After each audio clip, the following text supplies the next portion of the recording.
Assalamualaikum warahmatullahi wabarakatuh. Perkenalkan, nama saya Anggun Dela Siregar dengan NIM 2405030111 dari Program Studi Teknik Industri dengan dosen pengampu Ibu Dr. Mary Andriani, STMT. Nah, di sini saya ingin memaparkan metodologi penelitian saya dengan judul penerapan metode Six Sigma untuk meningkatkan kualitas produk lemari piring kaca dan aluminium pada industri furnitur di Toko Harapan Jaya.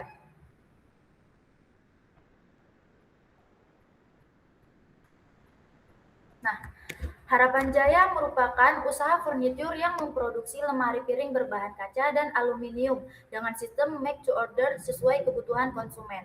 Dalam produksinya masih ditemukan beberapa kecacatan seperti aluminium yang kurang presisi, kaca tergores atau pecah, serta pintu lemari yang tidak sejajar. Permasalahan tersebut dapat menurunkan kualitas produk, meningkatkan biaya produksi, dan mengurangi kepuasan pelanggan. Oleh karena itu, penelitian ini menggunakan metode Six Sigma dengan pendekatan DMAIC. Nah, DMAIC ini singkatan dari Define, Measure, Analyze, Improve, dan Control. Untuk menganalisis tingkat utama kecacatan serta memberikan usulan perbaikan guna meningkatkan kualitas produksi lemari piring kaca dan aluminium. Nah, rumusan masalah dari penelitian ini adalah jenis kecacatan yang sering terjadi pada proses produksi lemari piring berbahan kaca dan aluminium, lalu faktor-faktor yang menyebabkan terjadinya kecacatan produk pada proses produksi lemari piring, lalu ada bagaimana penerapan metode Six Sigma dalam menganalisis kualitas produksi lemari piring, dan yang terakhir, bagaimana usulan perbaikan untuk mengurangi kecacatan produk pada proses produksi. Tujuan penelitiannya adalah mengidentifikasi jenis kecacatan yang terjadi pada proses produksi lemari piring berbahan kaca dan aluminium, lalu mengetahui faktor penyebab terjadinya kecacatan produk pada proses produksi lemari piring. Terus ada menganalisis pengendalian kualitas produk menggunakan metode Six Sigma, dan yang terakhir memberikan usulan perbaikan guna mengurangi tingkat kecacatan produk dan meningkatkan kualitas produksi lemari piring. Selanjutnya masuk ke teori. Nah, di sini ada teori dari kualitas produk dan kecacatan. Kualitas produk adalah kemampuan produk dalam menjalankan fungsinya, mencakup keandalan, ketepatan, kemudahan penggunaan, dan perbaikan, serta atribut bernilai lainnya. Setiap produk memiliki karakteristik unik yang membedakannya dari pesaing, sehingga memberikan keunggulan di pasar. Lalu ada pengendalian kualitas. Nah, pengendalian kualitas ini merupakan suatu kegiatan yang dilakukan terhadap produk yang dihasilkan untuk melihat apakah produk tersebut sesuai standar yang diharapkan, serta melakukan perbaikan jika produk yang dihasilkan tidak memenuhi standar yang telah ditetapkan perusahaan. Nah, pengendalian kualitas dilakukan untuk memastikan produk sesuai standar, menurunkan tingkat produk cacat, dan mengidentifikasi penyebab kerusakan. Lalu masuk ke produk cacat. Produk cacat itu adalah produk yang gagal namun masih dapat diperbaiki dengan biaya tambahan, baik karena spesifikasi, pemanasan, maupun faktor internal proses produksi. Selanjutnya, masuk ke konsep dasar Six Sigma. Six Sigma merupakan sebuah metodologi terstruktur berbasis statistik dan pemecahan masalah yang digunakan oleh perusahaan untuk meningkatkan kualitas proses bisnis secara komprehensif.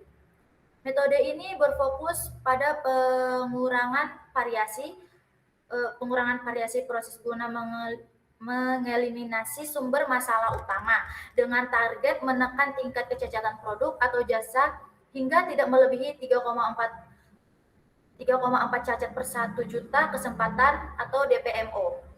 Nah, dalam pelaksanaannya, sebagai filosofi perbaikan berkelanjutan, Six Sigma mengandalkan komponen dasar berupa tahapan DMAIC sebagai instrumen pengukur sekaligus pengendali kualitas kinerja organisasi secara terus-menerus. Selanjutnya masuk ke metode DMAIC. Yang pertama itu ada define atau pendefinisian. Langkah awal untuk mengidentifikasi karakteristik kualitas kunci yang berhubungan langsung dengan kebutuhan spesifik pelanggan serta menentukan tujuan proyek. Yang kedua, ada measure atau pengukuran. Nah, tahap ini mengukur kinerja proses yang sedang berjalan guna meningkatkan mutu. Aktivitas ini melibatkan pengkapulasian data yang nantinya dijadikan sebagai elemen dasar dalam melakukan analisis dan perbaikan masalah. Yang ketiga ada analis atau analisis. Tahap ini adalah menganalisis hasil dan proses ketika capaian tidak sesuai target. Dan yang keempat ada improve atau perbaikan. Tahap pelaksanaan rencana, tindakan, atau action plan demi meningkatkan kualitas Six Sigma. Langkah ini dilakukan setelah sumber dan akar penyebab masalah kualitas berhasil diidentifikasikan pada tahap sebelumnya. Lalu yang terakhir ada kontrol atau pengendalian. Kontrol adalah tahap supervisi, pengawasan, dan pemantauan atau monitoring terhadap rencana perbaikan yang telah dirancang dan dijadwalkan. Tujuannya adalah memastikan proses perbaikan yang telah berjalan atau maintenance tetap berada dalam rentang toleransi kualitas yang ditetapkan dan tidak keluar dari batas kontrol. Selanjutnya, masuk ke metodologi penelitian.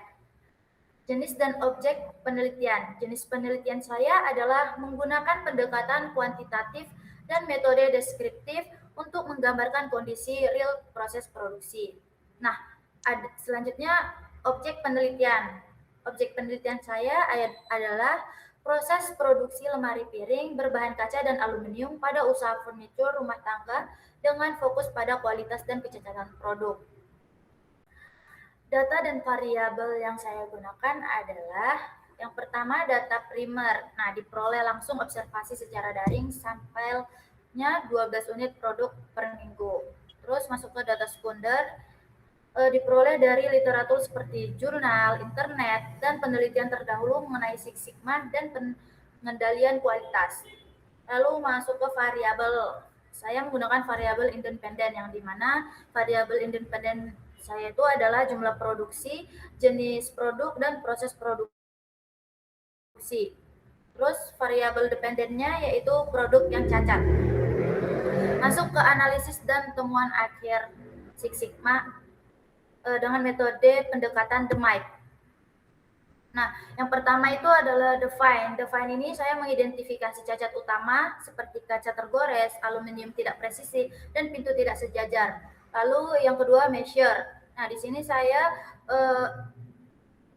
melihat tingkat kecacatan sangat tinggi mencapai 66,7% atau 8 produk cacat dari total 12 unit produksi. Yang ketiga ada analisis. Nah, di sini penyebab. Baik, saya akan menjawab tadi pertanyaan itu, kenapa saya memilih objek penelitian lemari piring kaca dan aluminium.